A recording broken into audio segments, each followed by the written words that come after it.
संविधान में संशोधन प्रक्रिया।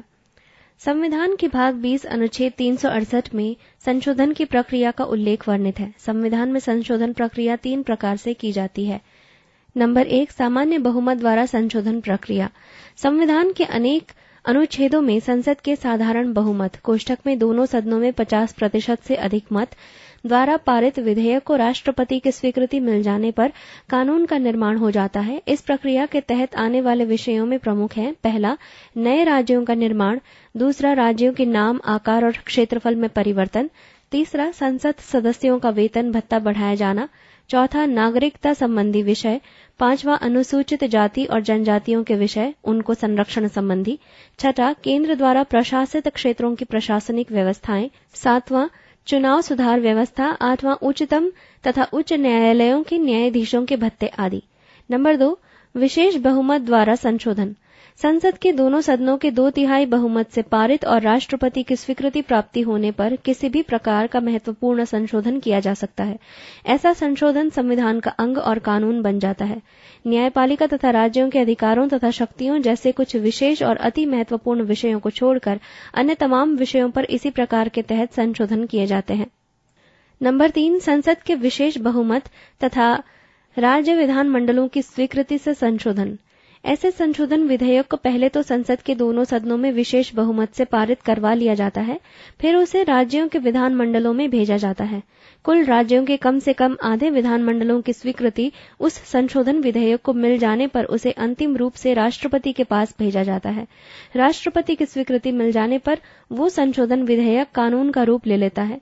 इस विशेष प्रक्रिया के तहत किए जाने वाले संशोधन के प्रमुख विषय इस प्रकार से हैं: पहला, राष्ट्रपति के निर्वाचन से संबंध अनुच्छेद 54 से 55; दूसरा, संघीय कार्यपालिका की शक्ति से संबंध अनुच्छेद; तीसरा, उच्चतम न्यायालय तथा उच्च न्यायालय से संबंध अनुच्छेद; चौथा, संघ तथा विभिन्न राज्यों के बीच अधिकार विभाजन से संबंध अनुच्छेद; पांचवा, 7वीं अनुसूची से संबंध कोई सूची; छठा, केंद्र शासित क्षेत्रों के विषय व उन क्षेत्रों में उच्च न्यायालय के गठन से संबंध विषय; सातवां, राज्यों की कार्यपालिका की शक्ति से संबंध अनुच्छेद कोष्ठक में विस्तार संबंधी; आठवां, संघीय न्यायपालिका से संबंध अनुच्छेद; नौवां, संघ एवं राज्यों के मध्य विधायी संबंध से संबंधित विषय; 10वां, संसद में राज्यों के प्रतिनिधित्व संबंधित अनुच्छेद। संशोधन संबंधी विशेष तथ्य: राज्य विधानमंडलों को संशोधन विधेयक प्रारंभ करने की शक्ति नहीं प्राप्त है। ऑस्ट्रेलिया और अमेरिका की तरह हमारे संविधान में संशोधन हेतु जनमत संग्रह की व्यवस्था नहीं की गई है। पृष्ठ 237। संशोधन विधेयक को संसद में पेश करने के लिए राष्ट्रपति की पूर्वानुमति की आवश्यकता नहीं होती है। संविधान के समस्त उपबंधों सहित अनुच्छेद 368 को भी संशोधित किया जा सकता है। भारतीय संविधान में किए गए प्रमुख संशोधन। पहला संशोधन 1951 ईस्वी। प्रथम संविधान संशोधन अधिनियम के द्वारा संविधान के अनुच्छेद 15, 19, 31, 85, 87, 174, 176, 341, 342 और 376 को संशोधित किया गया। इस संशोधन के तहत संविधान में 9वीं अनुसूची को भी जोड़ा गया। इस संशोधन का मुख्य उद्देश्य मौलिक अधिकारों, स्वतंत्रता, समानता, भाषण, अभिव्यक्ति तथा संपत्ति, जमींदारी, जागीरदारी के अंत के बावजूद मुआवजे को वैध करार देना संबंधी अधिकारी की व्यवहारिक कठिनाइयों को दूर करना था। मौलिक अधिकारों को सामाजिक हित में सीमित किया गया और कानूनों को सर्वोच्च न्यायालय के न्यायिक पुनरावलोकन शक्ति से परे रखा गया। दूसरा संशोधन 1952 ईस्वी। इस संशोधन के द्वारा अनुच्छेद 81 को संशोधित कर 1951 ईस्वी की जनगणना के आधार पर लोकसभा में पूर्व के प्रतिनिधित्व व्यवस्था में सुधार किया गया। पूर्व में लोकसभा के एक सदस्य के चुनाव हेतु 7.50 लाख मतदाताओं की सीमा निर्धारित की गई थी तथा लोकसभा के सदस्यों की अधिकतम संख्या 500 निर्धारित की गई थी, जिसे संशोधित कर नवीन व्यवस्था की गई। तीसरा संशोधन 1954 ईस्वी। इसके द्वारा संविधान की 7वीं अनुसूची के अंतर्गत समवर्ती सूची में परिवर्तन कर राज्यों की कुछ शक्तियों को समवर्ती सूची में शामिल कर संघ सरकार की विधायी शक्ति के क्षेत्र को बढ़ा दिया गया। 7वीं अनुसूची को समवर्ती सूची की 33वीं प्रविष्टि के स्थान पर रखे जाने वाले कुछ प्रमुख विषय: कच्चा कपास, खाद्यान्न, चारा, जूट, पशुपालन एवं संवर्धन आदि। चौथा संशोधन 1955 ईस्वी। इसके तहत व्यक्तिगत संपत्ति को जनहित में केंद्र अथवा राज्य सरकार द्वारा हस्तगत किए जाने की व्यवस्था की गई। जिसके संबंध में न्यायालय को क्षतिपूर्ति आदि किसी विषय पर परीक्षा करने का अधिकार नहीं होगा। 5वां संशोधन 1955 ईस्वी। अनुच्छेद 3 को फिर से संशोधित किया गया और राष्ट्रपति को राज्यों की सीमा में परिवर्तन करने संबंधी विधि सम्मत अधिकार प्रदान किया गया। योजना आयोग, प्लानिंग कमीशन। 15 मार्च 1950 ईस्वी को केंद्रीय मंत्रिमंडल के द्वारा प्रस्ताव पारित कर योजना आयोग का गठन किया गया था। भारत में योजना आयोग के विषय में कोई संवैधानिक व्यवस्था नहीं है। आर्थिक नियोजन के कार्य को देश में सुचारू ढंग से संपन्न करने के लिए ही केंद्रीय मंत्रिमंडल ने इस संस्था का गठन किया था। भारत के प्रधानमंत्री योजना आयोग के अध्यक्ष होते हैं। योजना आयोग में एक उपाध्यक्ष, एक कार्यकारी प्रमुख और अधिकतम 12 सदस्य होते हैं।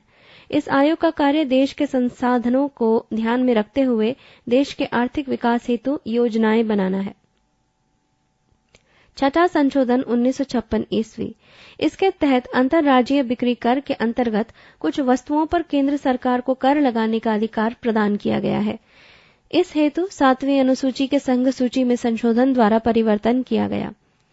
7वां संशोधन 1956 ईस्वी। यह संविधान में व्यापक परिवर्तनों वाला संशोधन था, जिसमें कई अनुच्छेदों को संशोधित किया गया। राज्यों की पूर्व श्रेणियों को समाप्त किया गया। भाषाई आधार पर राज्यों का पुनर्गठन किया गया। राज्यों एवं केंद्र शासित प्रदेशों का नवीन वर्गीकरण हुआ। केंद्र एवं राज्यों की विधान पालिकाओं में सीटों को फिर से व्यवस्थित किया गया। 8वां संशोधन 1959 ईस्वी।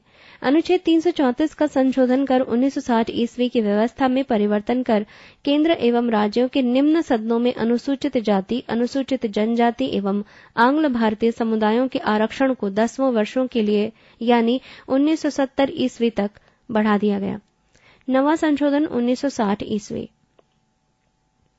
प्रथम अनुसूची में परिवर्तन कर भारत और पाकिस्तान के मध्य 1958 ईस्वी में हुई संधि की शर्तों के तहत खुलना, बेरुबानी आदि क्षेत्रों को पाकिस्तान सरकार के सुपुर्द कर दिया गया। 10वां संशोधन 1961 ईस्वी। अनुच्छेद 240 और संविधान की पहली अनुसूची में संशोधन कर भूतपूर्व पुर्तगाली अंतःक्षेत्रों, दादर एवं नगर हवेली को भारत में शामिल कर केंद्र शासित प्रदेश का दर्जा दिया गया। इस प्रकार उन्हें भारत का अभिन्न अंग बनाया गया। 11वां संशोधन 1961 ईस्वी। अनुच्छेद 66 और 71 को संशोधित कर राष्ट्रपति और उपराष्ट्रपति के निर्वाचन की विधि मान्यता को चुनौती नहीं दिए जा सकने का प्रावधान किया गया। 12वां संशोधन 1962 ईस्वी।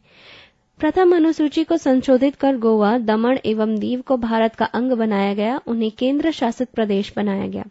13वां संशोधन 1962 ईस्वी। अनुच्छेद 1971 को जोड़कर नागालैंड को नया राज्य बनाया गया। 14वां संशोधन 1963 ईस्वी। पुदुचेरी को केंद्र शासित प्रदेश बनाया गया और हिमाचल प्रदेश, गोवा, त्रिपुरा, मणिपुर, पुदुचेरी, दमन और दीव केंद्र शासित प्रदेशों में विधान पालिका तथा मंत्रिमंडल स्थापित की गई। 15वां संशोधन 1963 ईस्वी। उच्च न्यायालयों के न्यायाधीशों की सेवानिवृत्ति आयु को 60 से बढ़ाकर 62 किया गया। अवकाश प्राप्त न्यायाधीशों की उच्च न्यायालय में नियुक्ति का नया प्रावधान बना तथा अनुच्छेद 226 के तहत रिट जारी करने की उच्च न्यायालय की अधिकारिता का विस्तार किया गया। 16वां संशोधन 1963 ईस्वी।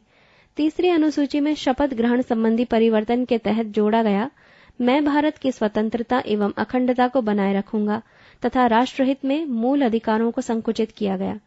17वां संशोधन 1964 ईस्वी। भूमि सुधार कानून को वैधानिक बनाया गया और संपत्ति के अधिकारों में भी संशोधन कर उनकी वैधता की परीक्षा से सर्वोच्च न्यायालय को भी वंचित किया गया। 18वां संशोधन 1966 ईस्वी। पंजाब राज्य के पंजाबी भाषाई क्षेत्र को पंजाब और हिंदी भाषी क्षेत्र को हरियाणा राज्य के रूप में बांटा गया। पर्वतीय क्षेत्र हिमाचल प्रदेश को मिले और चंडीगढ़ को केंद्र शासित प्रदेश बना दिया गया। 19वां संशोधन 1966 ईस्वी। अनुच्छेद 324 में संशोधन कर चुनाव आयोग के अधिकारों को संकुचित किया गया। चुनाव याचिकाओं को सुनने का अधिकार चुनाव आयोग से लेकर उच्च न्यायालय को दे दिया गया। पृष्ठ 238। 20वां संशोधन 1966 ईस्वी। अनुच्छेद 233 क को संविधान में स्थापित कर चंद्रमोहन बनाम राज्य मुकदमे के तहत उत्तर प्रदेश तथा कुछ अन्य राज्यों में कुछ जिला न्यायाधीशों की नियुक्ति, स्थानांतरण, पदोन्नति आदि मामलों को वैधता प्रदान की गई, जिनको सर्वोच्च न्यायालय ने अवैध घोषित कर दिया था। 21वां संशोधन 1967 ईस्वी। इस संशोधन के द्वारा सिंधी भाषा को संविधान की 8वीं अनुसूची के अंतर्गत 15वीं भाषा के रूप में शामिल कर लिया गया। 22वां संशोधन 1969 ईस्वी। असम के कुछ क्षेत्रों को अलग कर एक स्वायत्त राज्य मेघालय का गठन करने का संसद को अधिकार मिला। 23वां संशोधन 1969 ईस्वी। विधान पालिकाओं में अनुसूचित जाति व जनजाति के आरक्षण तथा आंग्ल भारतीयों का मनोनयन और 10 वर्षों के लिए बढ़ा दिया गया। 24वां संशोधन 1971 ईस्वी। इस अधिनियम द्वारा संसद को भाग 3 के तहत मूल अधिकारों सहित किसी भी उपबंध में संशोधन का अधिकार मिला जिस पर राष्ट्रपति सहमति देने के लिए बाध्य किए गए। ऐसा कदम इसलिए उठाया गया क्योंकि सर्वोच्च न्यायालय ने गोलकनाथ बनाम पंजाब राज्य 27 फरवरी 1967 ईस्वी के मुकदमे में यह निर्णय दिया था कि संसद को मौलिक अधिकारों में संशोधन लाने का अधिकार नहीं है। 25वां संशोधन 1971 ईस्वी। सरकार द्वारा किसी संपत्ति का लोकहित में अधिग्रहण करने पर उसके मुआवजे हेतु जांच संबंधी न्यायालय की अधिकारिता समाप्त कर दी गई। 26वां संशोधन 1971 ईस्वी। भूतपूर्व देशी राज्यों के शासकों की विशेष उपाधियों सहित उनके प्रीवी पर्स को समाप्त कर दिया गया। 27वां संशोधन 1972 ईस्वी। इस संवैधानिक संशोधन द्वारा मिजोरम तथा अरुणाचल प्रदेश को केंद्र शासित प्रदेश बनाया गया। 28वां संशोधन 1972 ईस्वी। अनुच्छेद 312 क जोड़ा गया। अनुच्छेद 314 का लोप कर दिया गया। इससे परतंत्रता काल के आईसीएस अधिकारियों की सेवा शर्तों में संशोधन किया गया और उनके विशेषाधिकारों को समाप्त कर दिया गया। 29वां संशोधन 1972 ईस्वी। केरल भूमि सुधार को नवी अनुसूची में स्थान दिया गया ताकि इसकी संवैधानिक वैधता को न्यायालय में चुनौती न दी जा सके। 30वां संशोधन 1972 ईस्वी।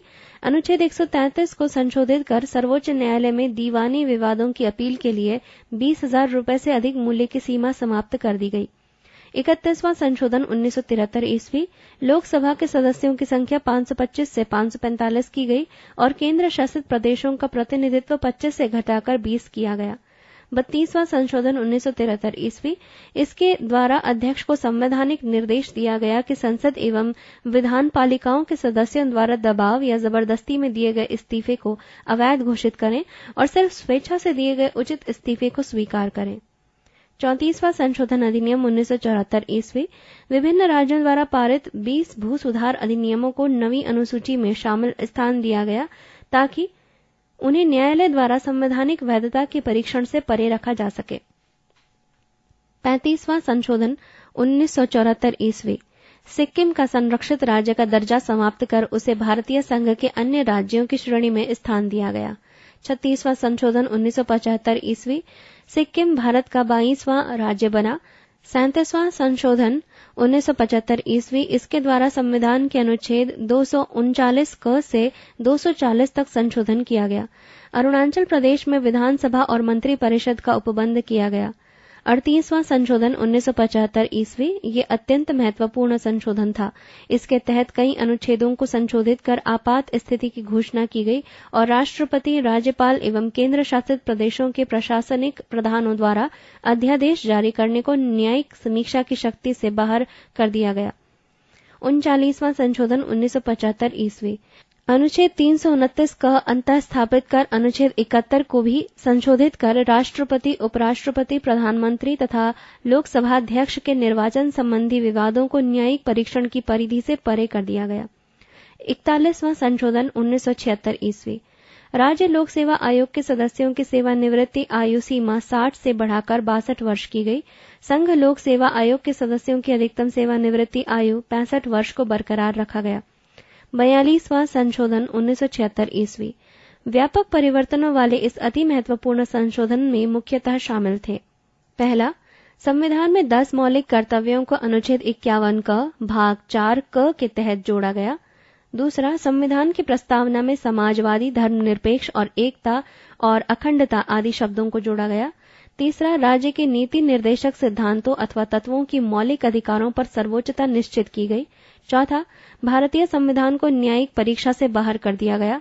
पांचवा, संसद को राष्ट्र विरोधी गतिविधियों से सख्ती से निपटने के लिए कड़े कानून बनाने के अधिकार सौंपे गए। छठा, वन संपदा, शिक्षा, जनसंख्या नियंत्रण, परिवार नियोजन, वन्य जानवर तथा पक्षियों की सुरक्षा, बाट तथा नाप तौल आदि राज्य सूची के विषयों को समवर्ती सूची के अंतर्गत कर दिया गया। सातवां, लोकसभा तथा विधानसभाओं की अवधि को 5 से बढ़ाकर 6 वर्ष कर दिया गया। 8वां, सभी विधानसभाओं एवं लोकसभा की सीटों की संख्या को इस शताब्दी के अंत तक वर्तमान व्यवस्था के अधीन स्थिर रखना सुनिश्चित किया गया। 9वां, यह तय किया गया कि राष्ट्रपति मंत्रिपरिषद तथा उसके मुखिया प्रधानमंत्री की सलाह के अनुसार ही कार्य करेंगे और उन्हें स्वतंत्र निर्णय लेने का अधिकार नहीं होगा। 10वां, किसी भी केंद्रीय कानून की वैधता के प्रश्न का परीक्षण मात्र सर्वोच्च न्यायालय करेगा और किसी भी राज्य के कानून की वैधता के प्रश्न का परीक्षण सिर्फ उच्च न्यायालय करेगा। 11वां, राष्ट्रपति पूरे देश के साथ साथ अब देश के किसी एक भाग में भी अनुच्छेद 352 के तहत आपात स्थिति की घोषणा कर सकेंगे। 12वां, राज्य के किसी भी भाग में स्थिति व्यवस्था को सुधारने के लिए केंद्र सेना भेज सकेगा तथा उस सेना पर केंद्र सरकार का ही नियंत्रण रहेगा।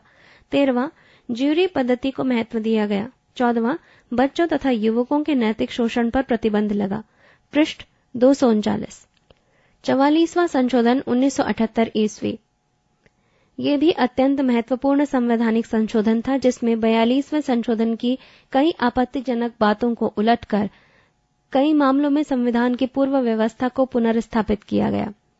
इस संशोधन के अंतर्गत सर्वप्रथम सर्वोच्च न्यायालय और उच्च न्यायालय की न्यायिक पुनरावलोकन की शक्ति को पुनर्बहाल किया गया। अब फिर से उच्चतम न्यायालय को राष्ट्रपति तथा उपराष्ट्रपति के निर्वाचन संबंधी विवाद को हल करने का अधिकार वापस मिल गया। लोकसभा तथा विधानसभाओं की अवधि को 6 वर्ष से घटाकर 5 वर्ष कर दिया गया।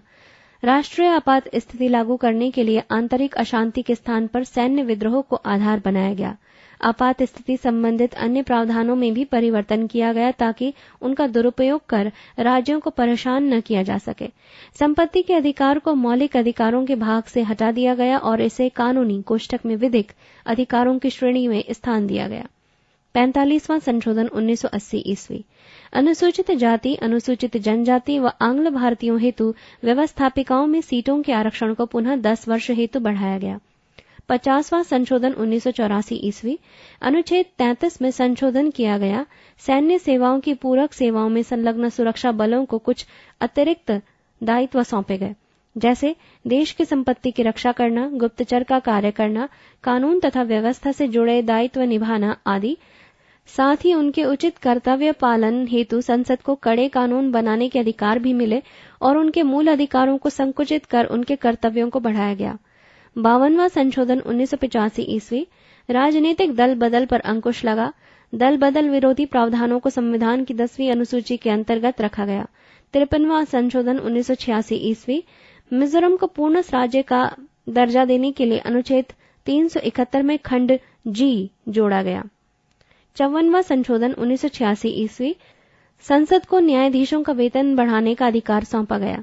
55वां संशोधन 1986 ईस्वी। अरुणाचल प्रदेश को पूर्ण राज्य का दर्जा मिला। 56वां संशोधन 1987 ईस्वी। गोवा को राज्य बनाया गया, जबकि दमन और दीव को केंद्र शासित प्रदेश बने रहने दिया गया।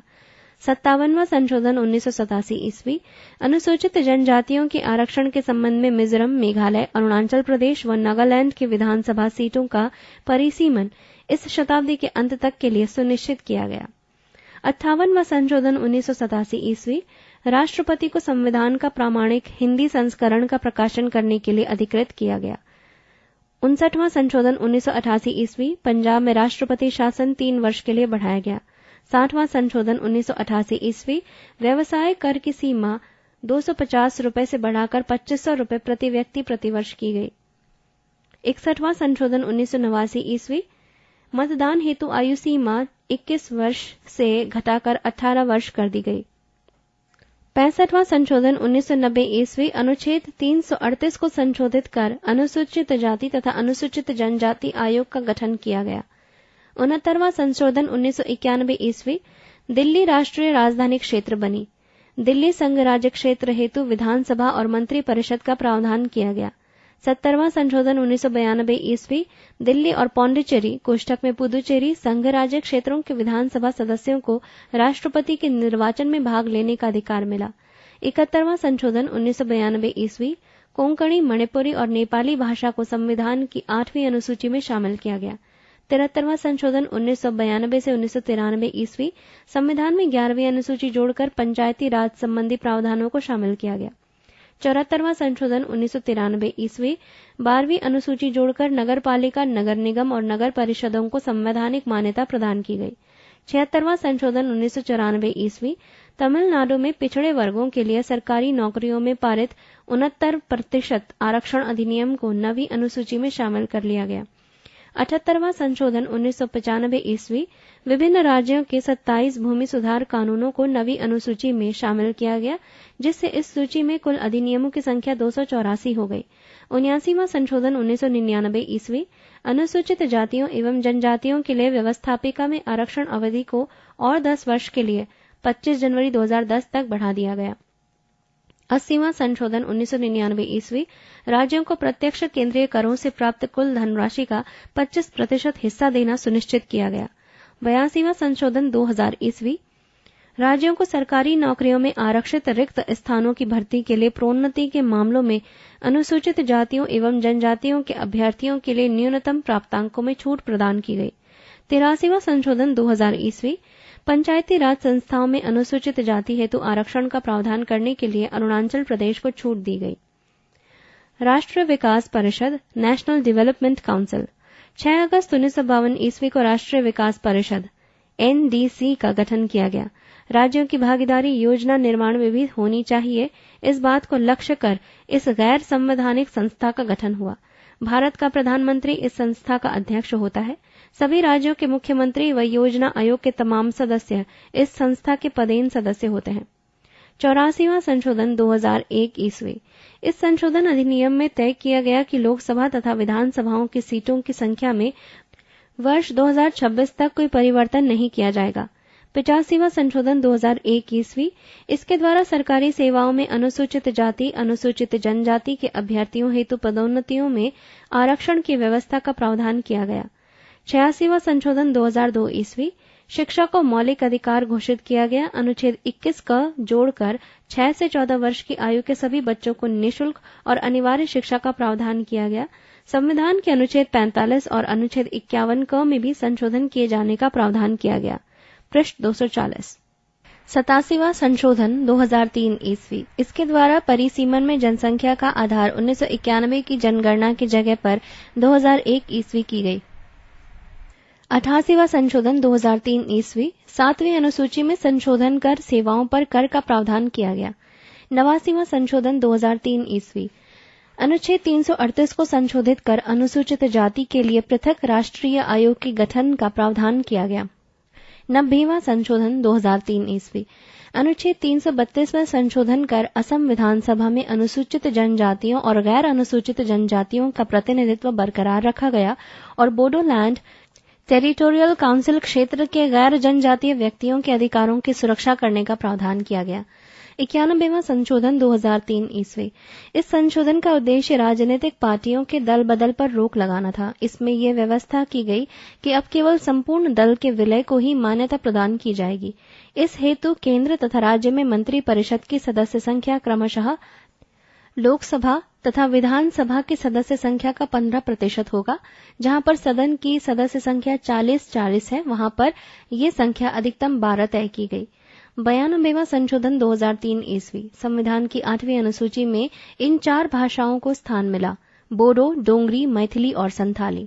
93वां संशोधन 2006 ईस्वी। इसके द्वारा अनुच्छेद 15 की धारा 4 के प्रावधानों के तहत शिक्षा संस्थानों में अनुसूचित जाति, जनजाति व अन्य पिछड़े वर्गों के नागरिकों के दाखिले के लिए सीटों में आरक्षण की नवीन व्यवस्था को लागू किया गया।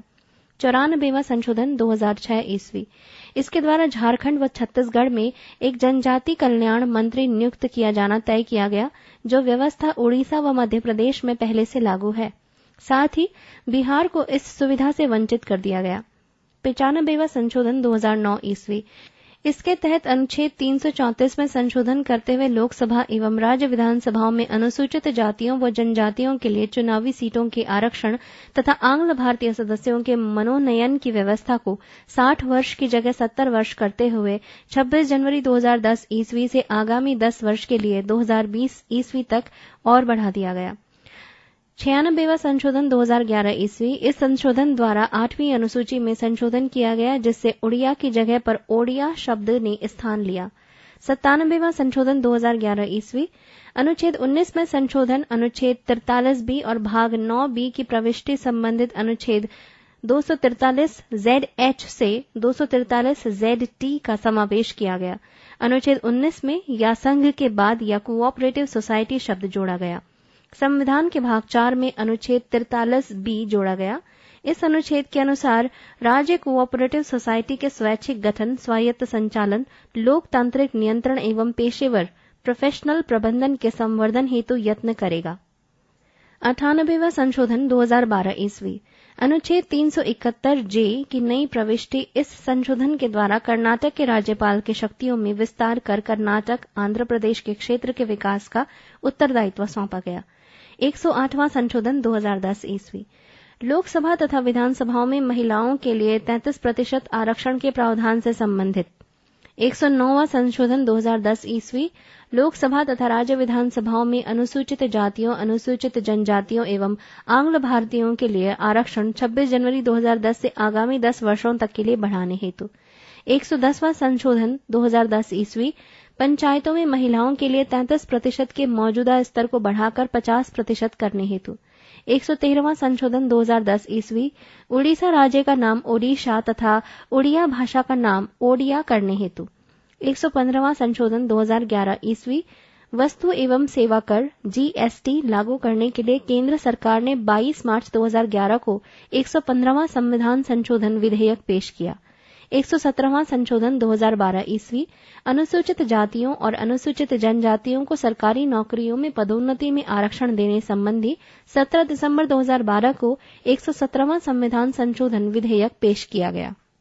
अंतर्राज्यीय परिषद। भारतीय संविधान के अनुच्छेद 263 के अंतर्गत केंद्र तथा राज्यों के मध्य समन्वय स्थापित करने के उद्देश्य से एक अंतर्राज्यीय परिषद इंटर स्टेट काउंसिल की स्थापना का प्रावधान किया गया है। अंतर्राज्यीय परिषद की स्थापना भारत के राष्ट्रपति कर सकते हैं। जून 1990 ईस्वी में प्रथम बार भारत में अंतर्राज्यीय परिषद की स्थापना की गई। अंतर्राज्यीय परिषद की प्रथम बैठक 10 अक्टूबर 1990 ईस्वी को हुई। अंतर्राज्यीय परिषद के सदस्य इस प्रकार होते हैं: पहले प्रधानमंत्री कोष्ठक में अध्यक्ष, दूसरे प्रधानमंत्री द्वारा मनोनीत किए गए 6 कैबिनेट स्तर के मंत्री, तीसरे समस्त भारतीय राज्य एवं संघ राज्य क्षेत्रों के मुख्यमंत्री एवं चौथे संघ राज्य क्षेत्रों के प्रशासक। अंतर्राज्यीय परिषद की बैठक वर्ष में 3 बार करने का प्रावधान है। इस परिषद की अध्यक्षता प्रधानमंत्री करते हैं। प्रधानमंत्री की अनुपस्थिति में उनके द्वारा नियुक्त कैबिनेट स्तर का मंत्री बैठकों की अध्यक्षता करता है। इस परिषद की बैठक के लिए इसके कम से कम 10 सदस्यों की उपस्थिति आवश्यक है।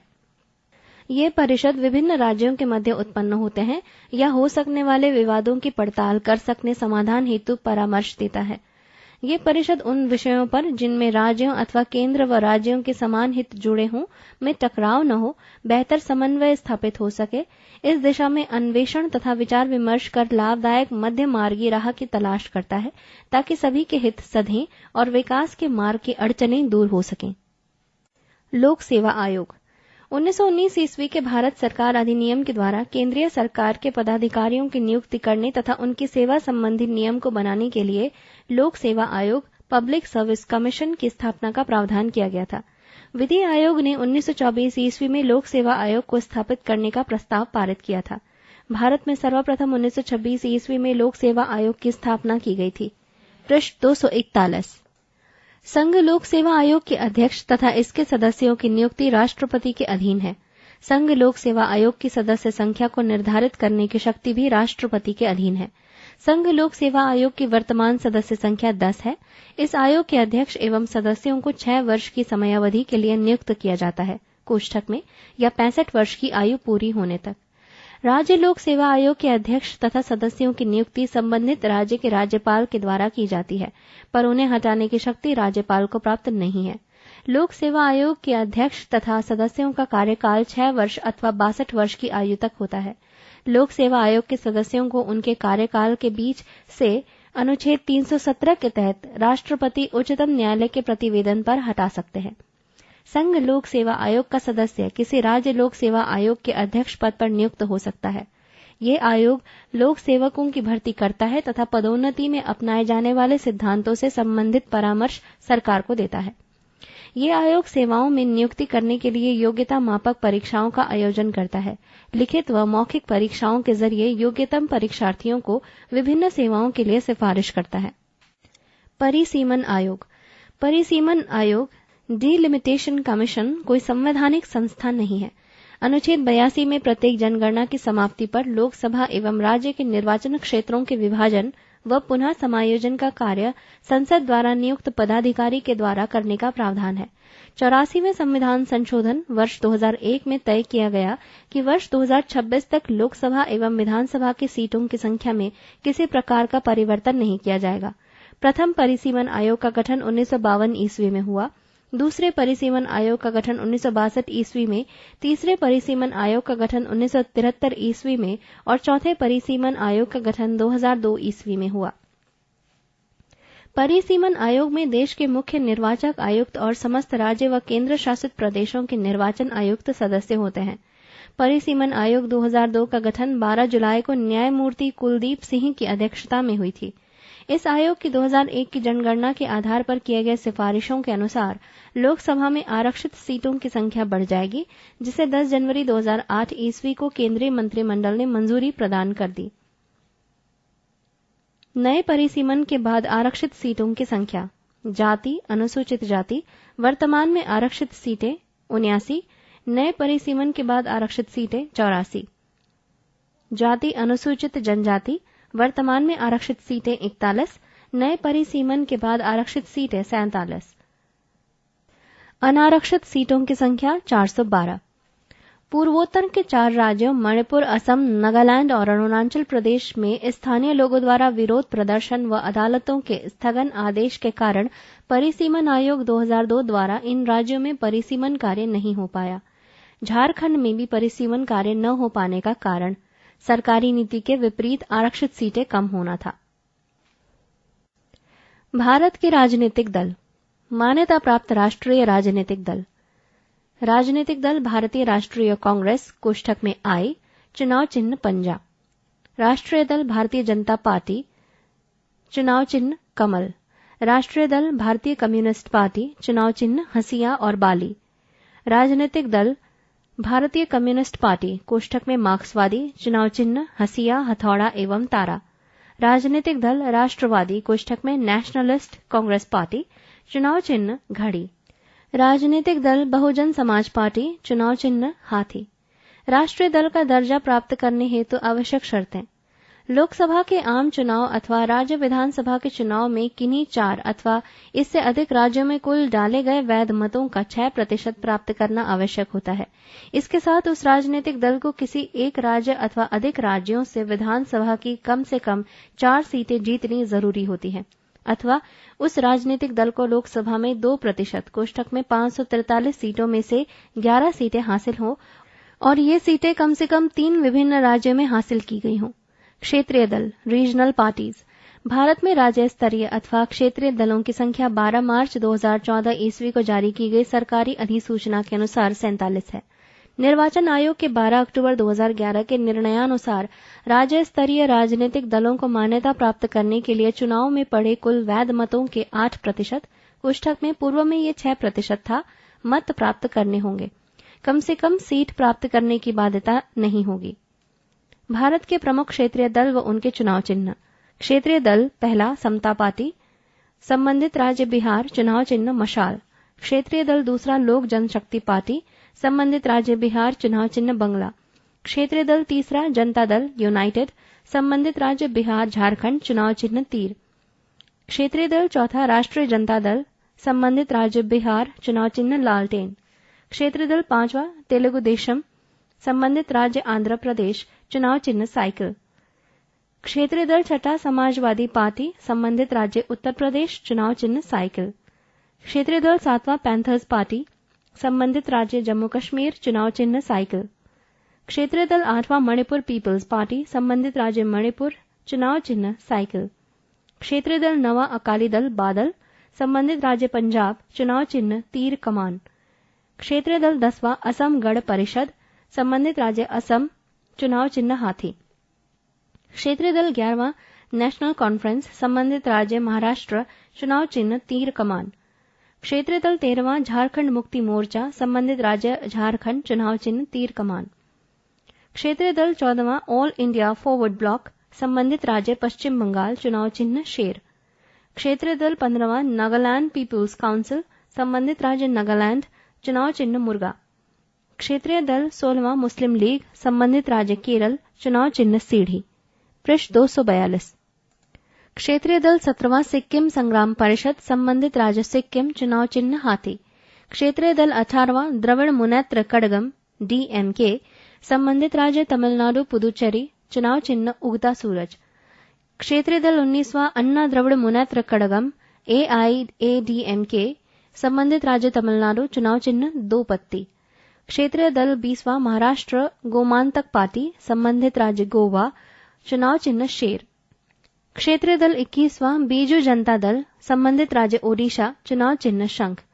क्षेत्रीय दल 22वां तृणमूल कांग्रेस, संबंधित राज्य पश्चिम बंगाल, चुनाव चिन्ह फूल व धारा। क्षेत्रीय दल 23वां शिरोमणि अकाली दल, संबंधित राज्य पंजाब, चुनाव चिन्ह तराजू।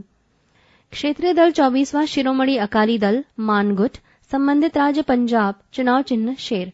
क्षेत्रीय दल 25वां रिवोल्यूशनरी सोशलिस्ट पार्टी, संबंधित राज्य पश्चिम बंगाल त्रिपुरा, चुनाव चिन्ह फावड़ा और कुदाल। क्षेत्रीय दल 26वां हिल पीपल्स यूनियन, संबंधित राज्य मेघालय, चुनाव चिन्ह उगता सूरज। क्षेत्रीय दल 27वां आम आदमी पार्टी, संबंधित राज्य दिल्ली, चुनाव चिन्ह झाड़ू। भारत में वरीयता अनुक्रम। भारत की राजनीतिक व्यवस्था में वरिष्ठ पदाधिकारियों का वरीयता अनुक्रम वारंट ऑफ प्रेसिडेंस। नंबर 1 राष्ट्रपति, नंबर 2 उपराष्ट्रपति, नंबर 3 प्रधानमंत्री, नंबर 4 राज्यपाल अपने अपने राज्य में, नंबर 5 भूतपूर्व राष्ट्रपति, नंबर 5 क उप प्रधानमंत्री, नंबर 6 भारत के मुख्य न्यायाधीश अथवा लोकसभा अध्यक्ष, नंबर 7 केंद्रीय कैबिनेट मंत्री, राज्य के मुख्यमंत्री अपने अपने राज्य में, योजना आयोग के उपाध्यक्ष, पूर्व प्रधानमंत्री तथा संसद के विपक्ष के नेता, 7वां क भारत रत्न से सम्मानित व्यक्ति, 8वां राजदूत, 9वां उच्चतम न्यायालय के न्यायाधीश, 9वां क मुख्य निर्वाचन आयुक्त तथा भारत के नियंत्रक महालेखा परीक्षक, 10वां राज्यसभा के उपसभापति, लोकसभा के उपाध्यक्ष, योजना आयोग के सदस्य, केंद्र में राज्य मंत्री, 11वां भारत की महान न्यायवादी कैबिनेट सचिव, 12वां जनरल या समान रैंक के सेनाध्यक्ष। भारत की राजभाषा। संविधान की 8वीं अनुसूची के अनुसार 22 भाषाओं को राजभाषा के रूप में मान्यता प्रदान किया गया है, जो इस प्रकार से है। Number 1 Asamiya, number 2 Bangla, number 3 Gujarati, number 4 Hindi, number 5 Kannada, number 6 Kashmiri, number 7 Malayalam, number 8 Marathi, number 9 Oriya, number 10 Punjabi, number 11 Sanskrit, number 12 Sindhi, number 13 Tamil, number 14 Telugu, number 15 Urdu, number 16 Konkani, number 17 Manipuri, number 18 Nepali, number 19 Maithili, number 20 Santhali, number 21 Dogri, number 22 Bodo. पंचायती राज। भारतीय संविधान में देश के विरासत और गांधीवादी मूल्यों को सर्वोपरि महत्व देते हुए स्थानीय स्वशासन को राज्य के नीति निर्देशक सिद्धांतों के तहत अनुच्छेद 40 में स्थान दिया गया है। अनुच्छेद 40 में राज्यों को यह दायित्व सौंपा गया है कि वो ग्राम पंचायतों के गठन, उनकी शक्तियां और कार्य तथा उन्हें स्वायत्त शासन की इकाई के रूप में कार्य करने हेतु सक्षम बनाने के लिए कदम उठाए। स्वतंत्र भारत में राष्ट्रीय स्तर पर पंचायती राज प्रणाली की विधिवत शुरुआत बलवंत राय मेहता समिति की अनुशंसाओं के आधार पर 2 अक्टूबर 1959 ईस्वी को राजस्थान के नागौर जिले से तत्कालिक प्रधानमंत्री जवाहरलाल नेहरू के द्वारा हुई थी। पंडित नेहरू के ही द्वारा 11 अक्टूबर 1959 ईस्वी को आंध्र प्रदेश में पहली बार पंचायती राज व्यवस्था लागू की गई। बलवंत राय मेहता समिति ने पंचायत व्यवस्था के लिए त्रिस्तरीय ढांचा का सुझाव दिया था, जो इस प्रकार था। पहला, ग्राम स्तर पर पंचायत, दूसरा प्रखंड स्तर पर पंचायत समिति या क्षेत्रीय समिति, तीसरा जिला स्तर पर जिला परिषद। 73वां संविधान संशोधन। इसे पूरे देश में पंचायती राज व्यवस्था में एक रूपता लाने के उद्देश्य से सन 1991 में संसद में लाया गया, जो 22 से 23 दिसंबर 1992 ईस्वी को क्रमशः लोकसभा एवं राज्यसभा में पारित हो गया। संविधान के नए भाग 9 में पंचायत शीर्षक के अंतर्गत पंचायती राज अधिनियम को शामिल किया गया। इसमें 13 अनुच्छेदों वाला एक नया अनुच्छेद 243 क से ण तक रखा गया है। इस संशोधन द्वारा एक नई अनुसूची 11वीं अनुसूची जोड़ी गई है, जिसमें 29 मुद्दों का उल्लेख है जो पंचायती राज के क्षेत्राधिकार में आते हैं। पंचायती राज की व्यवस्था में सुधार हेतु गठित समितियां। नंबर 1 बलवंत राय मेहता समिति 1957 ईस्वी। नंबर 2 अशोक मेहता समिति 1977 ईस्वी।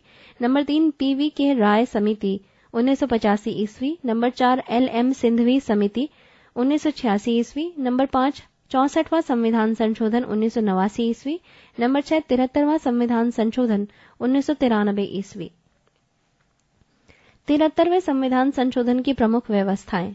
नंबर 1 पंचायती राज के त्रिस्तरीय ढांचे का प्रावधान किया गया। ग्राम स्तर पर ग्राम पंचायत, प्रखंड स्तर पर पंचायत समिति तथा जिला स्तर पर जिला परिषद के गठन की व्यवस्था करने का प्रावधान किया गया। नंबर 2 राज्य की संचित निधि से पंचायती राज की संस्थाओं को अनुदान देने का प्रावधान किया गया। नंबर 3 इन समितियों का कार्यकाल 5 वर्ष निर्धारित हुआ और ये भी व्यवस्था की गई कि पंचायत भंग होने की स्थिति में 6 महीने के अंदर निर्वाचन कार्य संपन्न करने होंगे। चौथा पंचायती राज संस्था के प्रत्येक स्तर में 1/3 स्थान महिलाओं के लिए आरक्षित किए गए। कर्नाटक प्रथम राज्य है जिसने 73वें संविधान संशोधन के तुरंत बाद पंचायती राज अधिनियम का निर्माण किया। 74वां संविधान संशोधन नगर पालिकाओं से संबंधित इस संशोधन के द्वारा संविधान के भाग 9 का अनुच्छेद 243 कोष्ठक में त से य व छ तक तथा 12वीं अनुसूची का प्रावधान हुआ। 74वें संविधान संशोधन की प्रमुख व्यवस्थाएं। नंबर 1 नगर पंचायत के सदस्यों की संख्या 10 से 37 तक की गई। इन सदस्यों का कार्यकाल 5 वर्ष तय किया गया। इन संस्थाओं के विघटन की स्थिति में 6 माह के अंदर चुनाव कराना आवश्यक है। बिहार में पंचायती राज का स्वरूप त्रिस्तरीय। क ग्राम पंचायत, ख पंचायत समिति, ग जिला परिषद। कोष्ठक में कार्यकाल 5 वर्षीय। पृष्ठ 243। दूसरा नगर पालिकाओं में महिलाओं के लिए 1/3 भाग स्थान आरक्षित किया गया। तीसरा नगर पालिकाओं में अनुसूचित जाति तथा जनजाति के लिए भी आरक्षण की व्यवस्था की गई। ग्राम पंचायतों के प्रमुख अंग। नंबर 1 ग्राम सभा। नंबर 2 मुखिया। नंबर 3 ग्राम रक्षा दल अथवा दलपति। नंबर 4 ग्राम कचहरी। 73वां संविधान संशोधन अधिनियम 25/4/1993 ईस्वी से 74वां संविधान संशोधन अधिनियम 1/6/1993 ईस्वी से प्रवृत्त अथवा प्रभावी हुआ। नगर पालिका के प्रकार। नगर पंचायत ऐसे गांव जो शहर का रूप ले रहे हों, जिनकी जनसंख्या 12,000 से 40,000 के बीच हो। नगर परिषद छोटे नगर क्षेत्र जिनकी जनसंख्या कम से कम 2 लाख से 3 लाख के बीच हो। नगर निगम बड़े शहरों के लिए। नोट नंबर 1 भारत में सर्वप्रथम 1687 ईस्वी में मद्रास कोष्ठक में चेन्नई में नगर निगम की स्थापना की गई। दूसरा बिहार में सर्वप्रथम पटना में 1952 ईस्वी में नगर निगम की स्थापना की गई। ग्राम पंचायत के सामान्य कार्य। नंबर 1 पंचायत क्षेत्र के विकास के लिए वार्षिक योजना तथा वार्षिक बजट तैयार करना। दूसरा प्राकृतिक विपदा में सहायता करने का कार्य। तीसरा सार्वजनिक संपत्ति से अतिक्रमण को हटाना। चौथा स्वैच्छिक श्रमिकों को संगठित करना। पांचवा सामुदायिक कार्यों में स्वैच्छिक सहयोग करना। छठा नागरिक सुविधाएं कोष्ठक में पेयजल उपलब्ध कराना, गंदे पानी की निकासी, प्रकाश व्यवस्था, स्कूलों की व्यवस्था आदि उपलब्ध कराना। सातवां समाज कल्याण से जुड़े कार्य करवाना। आठवां विकास कार्यों को अंजाम देना आदि। ग्राम पंचायत की शक्तियां। नंबर 1 संपत्ति अर्जित करना, धारण करना और उसकी संविदा प्राप्त करने की शक्ति। नंबर 2 करारोपण कोष्ठक में वार्षिक कर जैसे जल कर, स्वच्छता कर, मेलों हाटों का प्रबंध कर, वाहनों के निबंधन पर फीस तथा क्षेत्राधिकार में चलाए गए व्यवसायों नियोजनों पर कर। नंबर 3 राज्य वित्त आयोग की अनुशंसा पर संचित निधि से सहायक अनुदान प्राप्त करने का अधिकार। संसदीय समितियां। नंबर 1 लोक लेखा समिति पब्लिक अकाउंट्स कमेटी। 1921 ईस्वी में भारत सरकार अधिनियम 1919 ईस्वी के तहत स्थापित इस समिति में 22 सदस्य होते हैं, जिनमें 15 सदस्य लोकसभा द्वारा तथा 7 सदस्य राज्यसभा द्वारा 1 वर्ष के लिए निर्वाचित किए जाते हैं। 1969 ईस्वी में विपक्ष के नेता मीनू मसानी को इस समिति का अध्यक्ष मनोनीत किए जाने के बाद से विपक्ष के ही किसी नेता को इस समिति का अध्यक्ष बनाए जाने की परंपरा शुरू हुई। इस समिति में राज्यसभा के सदस्यों को 6 सदस्य माना जाता है। उन्हें मत देने का अधिकार नहीं होता। सार्वजनिक अथवा लोक लेखा समिति का कार्य नियंत्रक एवं महालेखा परीक्षक CAG की वार्षिक रिपोर्ट की जांच करना और सरकारी धन के अपव्यय और लापरवाही पर अंकुश लगाना है। नंबर 2, प्राक्कलन समिति। 1950 ईस्वी में तत्कालीन वित्त मंत्री जॉन मथाई की सिफारिश पर गठित इस समिति में 1956 ईस्वी से सारे 30 सदस्य लोकसभा के होते हैं, जिनका कार्यकाल 1 वर्ष का होता है। आनुपातिक प्रतिनिधित्व के अनुसार एकल संक्रमणीय मत के द्वारा इन 30 सदस्यों का चुनाव होता है। ये समिति वर्ष भर कार्य करती है और बजट सहित सार्वजनिक खर्चों में कैसे कमी लाई जाए, संगठन व प्रशासन में कुशलता व सुधार कैसे लाई जाए के विषयों पर अपनी रिपोर्ट देती है, पर उस रिपोर्ट पर आमतौर पर सदन में बहस नहीं होती। नंबर 3, सरकारी उपक्रमों की समिति। 1964 ईस्वी में कृष्ण मेनन समिति की सिफारिश पर बनी इस समिति में 22 सदस्य होते हैं, जिनमें से 15 लोकसभा से तथा 7 राज्यसभा से आनुपातिक प्रतिनिधित्व की एकल संक्रमणीय मत पद्धति द्वारा निर्वाचित किए जाते हैं। इस समिति का अध्यक्ष लोकसभा के अध्यक्ष द्वारा लोकसभा के निर्वाचित सदस्यों में से मनोनीत किया जाता है। ये समिति सार्वजनिक उपक्रमों की लेखा कार्यप्रणाली तथा नियंत्रक एवं महालेखा परीक्षक CAG की रिपोर्ट का परीक्षण करती है। नंबर 4, कार्य मंत्रणा समिति। लोकसभा की इस समिति में 15 सदस्य होते हैं, जिसका पदेन अध्यक्ष लोकसभा का अध्यक्ष होता है, जबकि राज्यसभा की कार्य मंत्रणा समिति में इसका पदेन सभापति राज्यसभा का सभापति होता है। 5वां, गैर सरकारी सदस्यों के विधेयकों तथा संकल्पों से संबंधित समिति। 15 सदस्यों वाली इस समिति के सारे सदस्य लोकसभा के होते हैं और इस समिति का अध्यक्ष लोकसभा का उपाध्यक्ष होता है। 6, ग्रंथालय समिति। प्रत्येक वर्ष गठित होने वाली इस समिति में लोकसभा से 6 सदस्य लोकसभा अध्यक्ष द्वारा चुने जाते हैं और 3 सदस्य राज्यसभा से राज्यसभा के सभापति द्वारा मनोनीत किए जाते हैं। 7वां, नियम समिति। दोनों सदनों की अपनी अपनी नियम समिति होती है। लोकसभा की नियम समिति में लोकसभा अध्यक्ष सहित 15 सदस्य और लोकसभा की नियम समिति में राज्यसभा के सभापति एवं उपसभापति सहित 16 सदस्य होते हैं। 8वां, अनुसूचित जातियों अथवा जनजातियों की कल्याण संबंधी समिति। इस समिति में 20 सदस्य लोकसभा से और 10 सदस्य राज्यसभा से चुने जाते हैं। अन्य समितियां नियम समिति, विशेषाधिकार समिति, सार्वजनिक आश्वासन समिति, सामान्य उद्देश्य समिति, सुविधाओं संबंधी समिति, सदस्यों के वेतन व भत्तों संबंधी संयुक्त समिति आदि। संविधान में आपात उपबंध।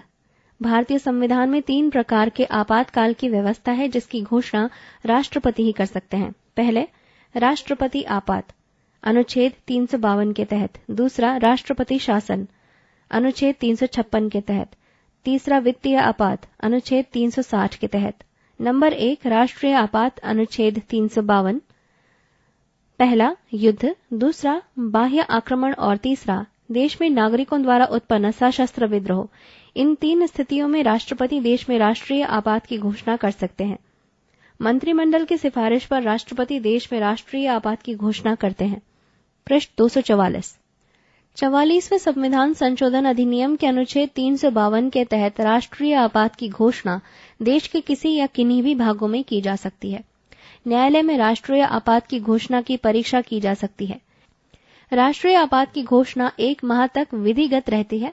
इसका संसद के दोनों सदनों के विशेष बहुमत 2/3 से 1 माह के अंदर पास होना अनिवार्य है, अन्यथा इसे समाप्त समझा जाता है। यदि संसद राष्ट्रीय आपात को 1 माह के अंदर अनुमोदित कर देती है तो इसका प्रभाव 6 माह तक रहता है और 6 माह तक की अवधि बढ़ा सकती है। इसकी कोई अधिकतम सीमा निश्चित नहीं है। राष्ट्रीय आपात के समय राज्य सरकार निलंबित नहीं होती, वरन केंद्रीय सरकार के पूर्ण नियंत्रण में आ जाती है। यदि लोकसभा साधारण बहुमत से राष्ट्रीय आपात की घोषणा को वापस लेने का प्रस्ताव पारित करती है तो राष्ट्रपति को अपनी घोषणा वापस लेनी पड़ती है। राष्ट्रीय आपात की स्थिति में संसद कानून बनाकर लोकसभा का कार्यकाल 1 वर्ष के लिए बढ़ा सकती है। राष्ट्रीय आपात की घोषणा पर विचार हेतु लोकसभा का विशेष अधिवेशन तब बुलाया जा सकता है जब लोकसभा की कुल सदस्य संख्या को 10वां 1/10 हिस्सा लिखित सूचना द्वारा लोकसभा अध्यक्ष को सत्र चलने की स्थिति में और सत्र नहीं चलने की स्थिति में राष्ट्रपति को देता है। वैसी स्थिति में 14 दिन के अंदर लोकसभा का विशेष अधिवेशन बुलाने का संसदीय प्रावधान है।